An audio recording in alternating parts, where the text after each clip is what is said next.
فاسألوا أهل الذكر إن كنتم لا تعلمون.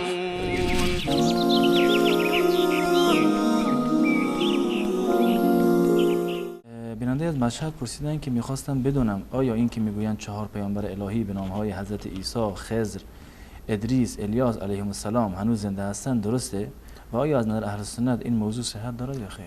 در مورد بقیه پیامبرانی که نام بردن، خضر و الیاس، بقیه این مطلب صحت نداره. فقط در مورد حضرت عیسی علیه السلام این صحت داره. خداوند متعال ایشون رو به آسمان بردن و صراحتا در قرآن قتل حضرت عیسی علیه السلام را نفی کرده و ما قتلوه، یقینا کفار یقینا و در واقع حضرت عیسی علیه السلام را نکشتند و ما معتقد هستیم بنابر روایات صحیحی که در این زمینه وجود داره. مثلا در سنن ابو داود روایتی هست که حضرت عیسی علیه السلام در آخر الزمان باز میگردند و بر شریعت رسول الله صلی الله علیه وسلم عمل میکنند، 40 سال در دنیا باقی میمانند و نهایتا فوت میکنند و مسلمانان برایشون نماز جنازه رو میخونند و این عقیده اهل سنت و الجماعت درباره حضرت عیسی علیه السلام است.